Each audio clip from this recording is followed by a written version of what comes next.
YouTube? It's Marco!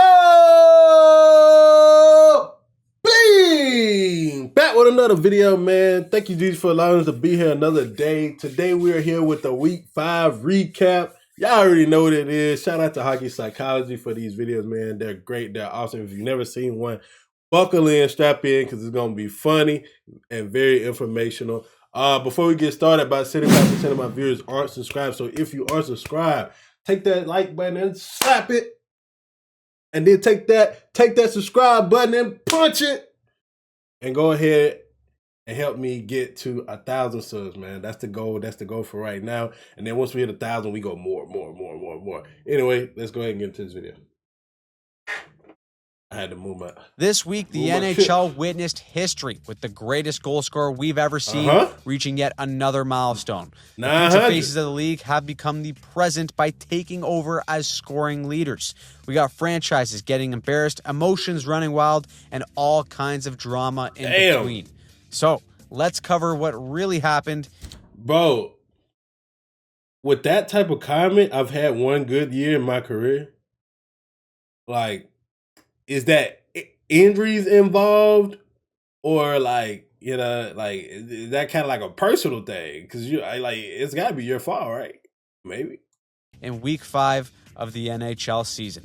Let's get this shaker started on Sunday with the Tampa Bay Lightning coming back to life. How about a little tic-tac-toe Remy-Faso from Gord and Lilleberg, looking like Gretzky and Lemieux on this play. That is some fine work really early, but it's got potential for SeatGeek Goal of the Week right there. Tampa is finding their groove early. They started off 1-4-2, and now they've won 5 in a row. Look out. Let's jump to the Blue Jackets, having a 2-1 lead with 90 seconds to go, but you can't fall asleep at the wheel. Matthew Schaefer scores his second goal of the game to tie it up, and 30 seconds later, Holmstrom scores to make it 3-2 Islanders. They steal one. Big save, Dave, with a huge win for the Islanders. They get back to 500, and we also got to start the conversation about us potentially seeing one of the best rookie defensemen of all time in Matthew Schaefer, youngest rookie D ever to have a multi-goal game. He's making history right now. Meanwhile, here's what blown leads can do to you. They caught Merzlikins in near tears after the game. The game is the game, gentlemen. It ain't always kind.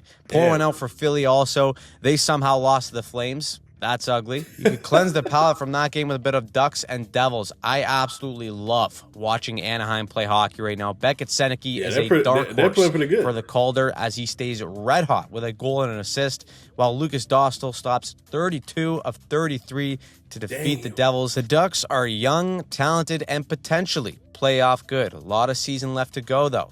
At least that's what the Sharks are saying to themselves. And dragging the boys into the mix is Macklin Celebrini. He and Maurice Satter go at it. An unbelievable net front battle, and neither guy given an inch. That's how you gotta work right there. The Sharks tie this up late to force extra time. We go to a shootout where James Van Riemsdyk, the pigeon himself, goes backhand, forehand, sweet dreams. The Red Wings' solid start continues as they're now 9-4 to end Sunday. Now on to Monday for the Dubas Bowl. Yes, the Penguins and the Leafs. The Jays are out now, so all eyes are on the Leafs to help bring a city out of depression. There's never been a funnier sentence than that right there, but even funnier is in the first 40 minutes of this one because it was an absolute shit-kicking by the Penguins. Out shooting Toronto. Crosby out here laying none of the sauce for goals. You got Malkin literally talking to his teammates mid-power play. You see him gesture. He says, move that stick. Then he sets up the Wonder Kindle for the power play goal. It's a disaster in Toronto. There's let's go Blue Jays chance busting out in the crowd. This right here is the definition of the parade being canceled. And then Berube may have went into the dressing room and smacked every single player in the mouth, because Leafs captain Austin Matthews comes out and sets the tone right away. He gets a break and tells Jarry to close his damn legs. Will Nye, the science guy, gets 2 of his own, and then Bobby McMahon gets the go-ahead goal for a late 3-goal comeback in the third. Jarry Shanghai Classic right there. The parade is back on. I don't know what everyone in Toronto is so worried about. The Leafs are just fine. Over in St. Louis, boy, is this team on the schneid right now. 7-game losing streak. No one thought they were this bad. But the Blues, they always do this. First half of the season, everyone writes them off. Then they become unbeatable in the second half and get a little magic to go with it. Tonight, that magic was there. Down by 2 goals, they come back, and in the final minute, Puis Suter puts one home as the Oilers blow it. Maybe. Wow. That is exactly what St. Louis needs to get going here, or maybe not. Another team that wants to get going too is Vancouver, sponsored by your local hospital. The Canucks are still banged up, but they're finding ways to stay afloat. Quinn Hughes is back, which is huge. Okay. But a big reason why they get it done tonight was the Brock star, Brock Besser, coming back after taking a clap bomb to the nuts. Yeah, that was crazy. Not one, but 2, including this OT winner. Cheeky little feed from Elias Pettersson, too, with this little chop suey pass right to Besser. That's the end. The Canucks get a much-needed win. Finally, it's the Chicago and Seattle Rochambeau, where the Kraken continue to impress me so far. 2-goal game from the captain, Jordan Eberle, and their style reminds me of the way that they were playing when they made the playoffs a few years back and took down the Avs, which is exactly how they need to play with their roster construction. They lock up Chicago, who's below 500, which means, of course, we can welcome back calling them the Bedards, and we can I knew it was coming. Bro, when he said below 500, I said, oh, no. Can't even be the Blackhawks no more. Shout out to the Bedards. Back, me telling you yet again that if you want to see your favorite team live and in person for finding deals on tickets, SeatGeek for sponsoring these weekly recaps, let's get into Tuesday's games. All right, Tuesday was electric, which makes sense as to why we're starting at the Bell Center. The Habs are down 3-0, 8 minutes into the game. Philly is running their show early on, but then they do what they've done all year, the comeback kids. A 4-goal second period, 2 of them from Kirby the Doc Ock. Then the heavyweights get into it. Jack Guy versus Delorier. They both shed the mitts. This game has got everything. Philly does find a way to tie it up late. We go to a shootout where Trevor Zegras, the best shootout man in the business, calls game. Flyers take a wild one and hand Montreal their first extra time loss of the season. Now, if you're a Rangers fan going to a game at MSG, my dear boy, I'm sorry for your loss. Rangers fans have forgotten what their goal horn sounds like by now as they get shut out again by Carolina on home ice. That's already the 4th time this season. If the Rangers could just figure out their offense, they would actually be a decent team because defensively, they're pretty good. Then we go to the other part of New York on Long Island, and rule number 1, don't touch Matthew Schaefer. Zadorov throws a full-on punch at Schaefer when he's down, and everyone on the Islanders jumps in as they should. Pure chaos. Somebody show the Leafs that footage. That's how you stick up for a teammate, especially the future of the franchise. Boston, though, starting to feel it. The Boston Houdini, Hustaninov, has a big night, ties it up, and then wins the game in the shootout. All of a sudden, Boston has won 4 in a row. Would you look at that? Meanwhile, in Buffalo, the man keep on rolling. But Boston with 4 in a row? Here's a nice little stat. And this is Tuesday, Sabres have only lost 1 game in regulation in their last 10. They've been piling up the loser points with their 5-4-4 record. And at this point, Buffalo would take anything just to get into the dance. So that's a win in my book. Now, I called it last week, so act surprised when I tell you that McJesus put up a couple 8 or 10 points in 3 games or something like that without anyone noticing. After a 2-point night, he leads the league in scoring, and he's arguably had the worst start of his career. Rantanen, though, is going to say, hold my beer. He gets a pair himself, and Leon Draisaitl puts his bid in for SeatGeek goal of the week in the shootout. Little Forsberg. Yeah, we watched that. Just gonna tuck that around you, fella. That's good stuff, but it ain't enough for the dub as Dallas takes it in the shootout. Then on to the Preds versus Wild, and don't skip this one. We got a buzzer beater. Steven Stamkos. Holy, remember that guy? He goes full Stammer time and wires one home vintage with 0.3 seconds left. That gets a pity point for everyone in the toilet bowl. Then we see a vet move for my beer league tendies out there. Eustace Anuna knows he's going to get absolutely cooked on this cross. Yo, I never seen that. No way. So he's going to go for the old I'm going to try and push off the post and completely knock the net off. You just can't do that, though. And if you do, you can't make it look so damn obvious. The goal counts and the Preds lose. The Lightning and Avs Rochambeau, and this game was all speed, gentlemen. Yo, that Lots was of it insane. in the game, but also Gabriel Landeskog, the captain, chucked bombs to get his team back into it after being down early. That's how you get the boys fired up. Victor Olofsson, 2 goals in this one, could be a sneaky little fantasy ad for you, by the way. He's getting some power play one time. The Avs win and snap Tampa's 5-game win streak. Now we can get the shutouts out of the way here. Akira Schmid, 24 saves, tells Detroit to hold the L, and Kemper does the same to the Jets in a 3-0 win. But the finale came in Anaheim, where Cutter Gauthier has a legacy game. Yeah, the kid that Torts didn't know from a hole in the wall is out here getting a hattie, and all of a sudden, he's tied for the league lead in goals. That was followed up by Uncle Leo Carlson coming in and smoking Evan Rodriguez. He gets a 5 in a game for that. The Panthers can't capitalize, in between the Canucks and Panthers, they could fill an entire hospital with their injuries, as Rodriguez was out for the game too. The Ducks put up a touchdown against the defending champs to end the night, and they've won 4 in a row now, while Florida sits dead last in the Atlantic. I know no one cares or is worried because it's the goddamn Panthers, but I will say this. Sam Bennett has off to a slow start. The Conn Smythe Trophy winner only has 4 points in 13 games, but he's never been a regular season guy even to begin with. So even though he got paid in the summer, he truly earns his money in April. Heading into Wednesday, we witness history. Ovi has had a slow start to the season, but is one away from 900 against the Blues, and look at this sick puppy. 40 years old, no look spinning backhand from the corner. That's it. That's the one. Caps bench clears. They go to grab the puck, but they can't find it. Why? Well, Jordan Binnington got caught hiding the puck no way in his pants. Can't tell if he was playing a little joke or was actually salty. Probably a little Salt Lake City on that one, and I would be too if I let in 4 goals and got yanked. The Caps spanked the Blues, who are just awful, 6-1, and it's a bad day to be a beer gentleman. You know Ovi's going in the room and crushing beers with the boys to celebrate. On to the Leafs and Mammoth, where the parade has got to be back on by now. Austin Matthews is finding his groove here a bit. He's got goals in 3 straight, including this laser top bunk. And then on the night, they honor John Tavares for scoring 500 goals. The man who left the island and took a pay cut this summer gets the game winner. Fun fact about the Leafs, the top 3 even strength scorers in the league are all Leafs, in Nylander, Nyes, and Tavares. Not sure we expected that after Marner left. Wow. That's a good sign for their offense. Out west, we got Nazem the Dream Kadri playing his 1,000th game. He pops one in the net for good measure too. This season has been miserable for Flames fans so far, but this was a baller performance from Dustin Wolf. That is a really good sign. We reacted to that. They got a lot of those from him last year. He stopped 42 of 43 shots. Monster game as the Flames stomp Columbus 5-1 and have their first 2-game winning streak of the season. Wow. We had another sick goalie performance from Spencer the Dark Knight too. He stopped 43 of 45 shots. I love that name. I love that, the Dark Knight. And the Hawks get a cheeky hat trick from Tyler Bertuzzi. And that's all she wrote as the Hawks beat the Canucks. We finished the night with the Sharks and and they back at 500, so they're the Hawks now.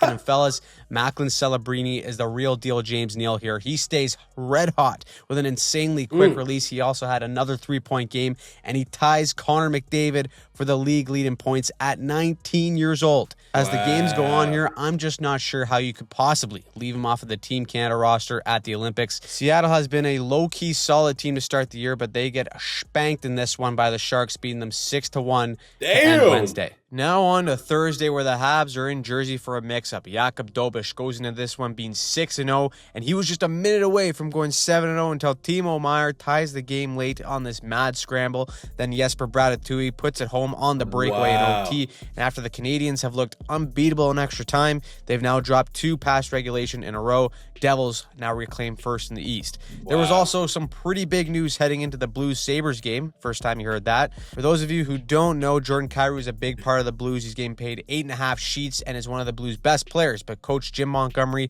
is trying to send a message that this ain't good enough. Right now, the Blues suck, so he's putting him in the press box to go eat some popcorn while they figure some stuff out on the ice. It was a perfect time to play Buffalo, though, I'll tell you that much. The Blues come out and shut the Sabres out in their own barn. They get booed off the ice for that effort, even though they're on a 7-game point streak. Over in Carolina, no defense and goaltending for the first period. 10 combined shots, and it was 3-2 Carolina after 20.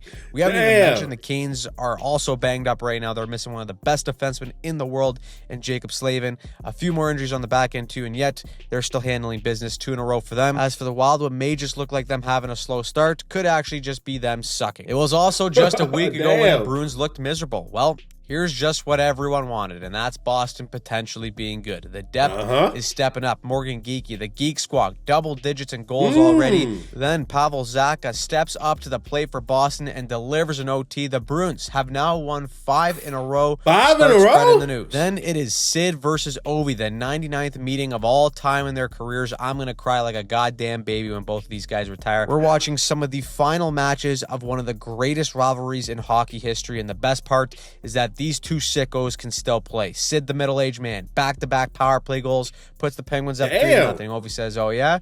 Puts the shot in the holster for a bit and sets up 2 goals of his own to tie it. But the lethal Penguins power play gets the winner in the third. The Penguins win and continue to look way better than we all thought. Now, I'll tell you right now, the Flyers beat the Preds because Nashville stinks, but the real drama came after with Ryan O'Reilly's comments. He was very critical of his own play, saying that he can't even make a 6-foot pass, and he's only had 1 good year in his career after just a brutal game. Now, there's nothing wrong with taking responsibility, but someone in that organization has got to grab the guy and remind him he's a Conn Smythe winner and still a good player. The confidence is completely gone right now, and times are very ugly in Nashville. I wouldn't be surprised if it's a total fire sale there by the deadline. Meanwhile, the Anaheim Ducks are like crack on ice. These guys are addicting to watch. The highest scoring team on a goals per game basis, and they show why in Dallas. Down 2-0 after 1. The Ducks pop 4 in the second, including Gautier's 11th of the season. Then guess who double dips? Peter Guy from Sausage Party, Chris Kreider with a huge bounce back season.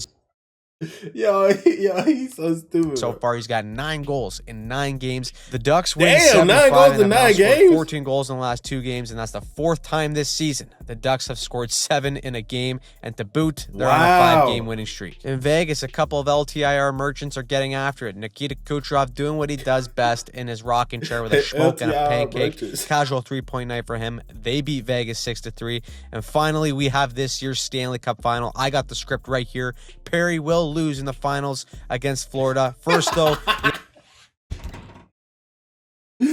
Yo, I feel prepared, bro. I feel prepared, bro.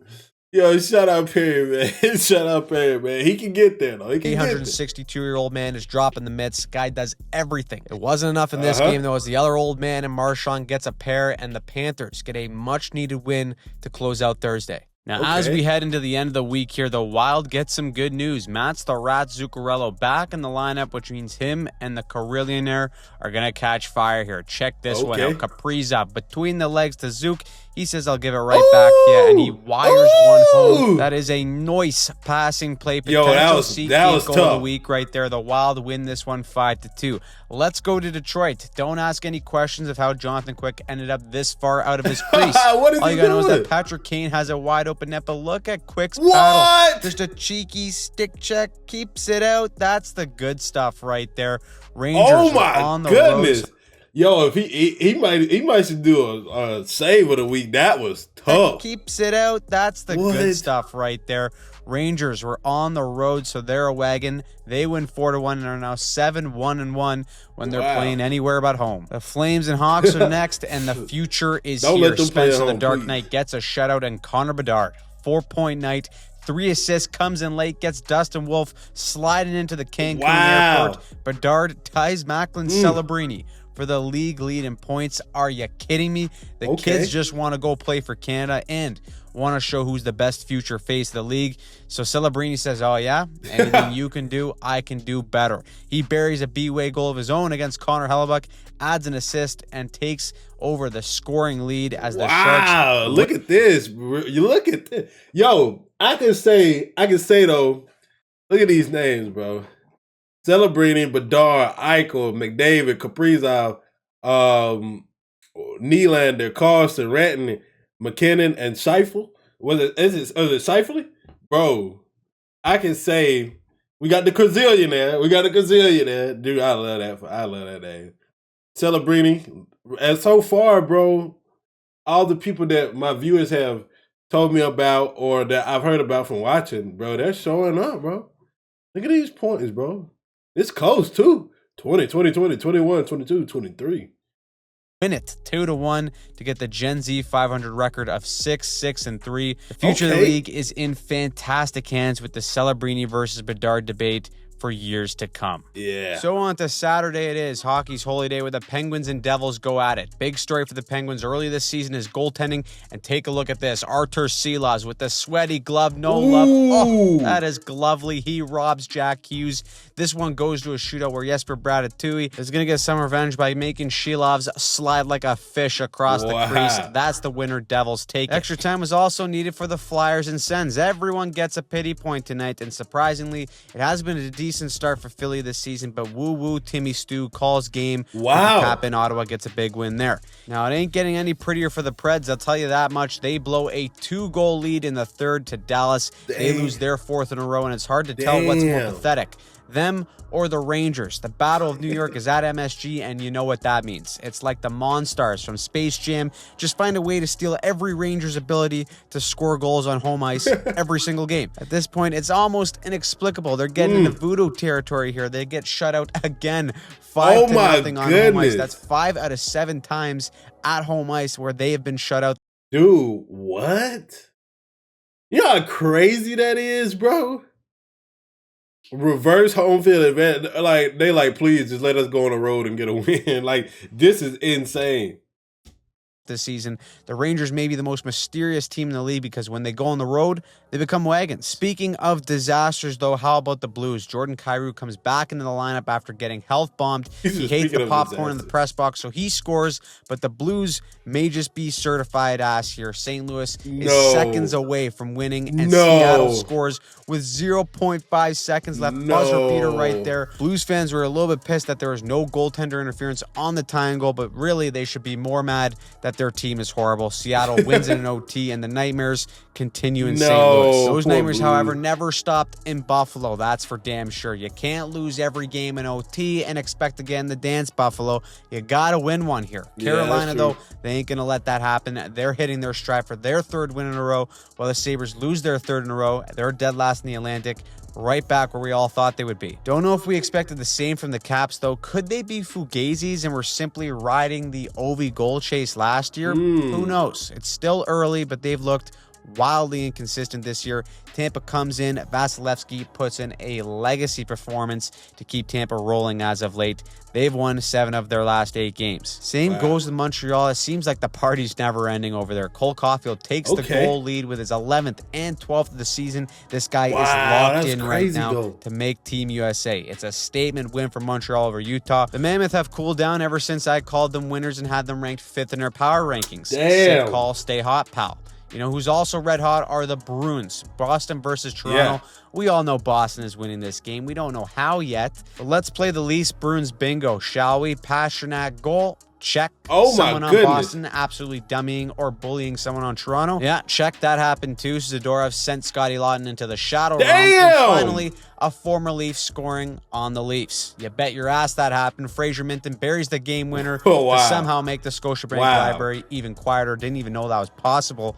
And the Bruins win their 6th in a row. Now let's check in on the future 2026 Cup champs taking. Shout out to Anna Light, man. Shout out to Anna Light. She's a Bruins fan, and she actually asked me to react to that game. On the defending champs, Celebrini is scorching hot right now. He scores again to maintain his spot as the league leader in points. But the other reason why the Sharks have been winning games is, funny enough, their goaltending. They stopped letting in pucks from center ice and have only allowed a combined 9 goals in their last. Yeah, bro. He had a goal early in the season that was like, what are you doing? Like, what are you doing? Like, what are you doing out here, bro? 6 games. Sharks are 5-0-1 in this stretch and tie the Blackhawks for the 2nd wild card spot in the West. Would you look at that? Also, sign me up for the next decade of Ducks and Sharks games because the Ducks may also just be a wagon. Uncle Leo Carlson pots 2 goals in this game, including this backhand Roof Daddy-O Jr. And then in OT, it's the Trouba train, baby. No elbows to the head here, just a big boy driving the net. Close your damn legs. Close his damn legs. That's the OT winner.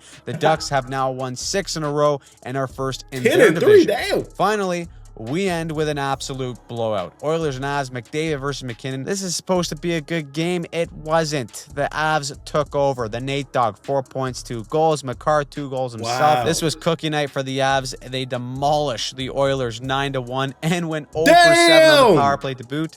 That's kind of impressive. McDavid's just looking up thinking, why the f did I sign that extension? Him and Leon get that signature shot on the bench yet again, where they seemingly hit rock bottom on the year and then probably go on to win 10 games straight. And they're going to have to do that again because that ties their worst loss in franchise history, and they're off to another miserable start of the season. Shocker. So what did you think of Week 5? Who surprised you? Who pissed you off? Let us know in the comments down below. SeatGeek goal of the week for me, I got to go with Ovi. 900 goal, no-looker backhand. all on a beer leaguer physique. Can't beat that. We got a Celebrini and Bedard breakdown coming on the channel this week, and you know we do these recaps every Sunday, so make sure you don't miss a thing for the NHL season by turning on notifications and subscribing to the channel. Wow, dude, we should have. I should have reacted to that power rankings. I don't know how I missed it. Woo! How y'all feeling about y'all? Dude, I don't know why my YouTube's tweaking like this. It's not loading right. But how y'all feeling about y'all team, man? Comment down below. Let me know how you feeling about your team. Man, couple teams turning it around, bro. I'm surprised. When we reacted to the Ducks, somebody commented, oh my gosh, and I'm gonna oh man.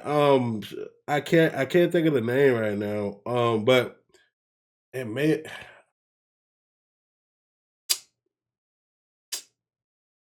I can't think of it. Dang. I got it in my head, but I don't want to be wrong because I be reading some of the comments though. Oh man.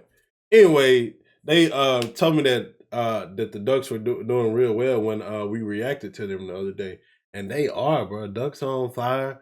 Freaking Bruins on fire. Oh my goodness. The Blues are struggling, bro. Dang, that's crazy. Oilers kind of struggling. Wow. It's gonna be a good season, man.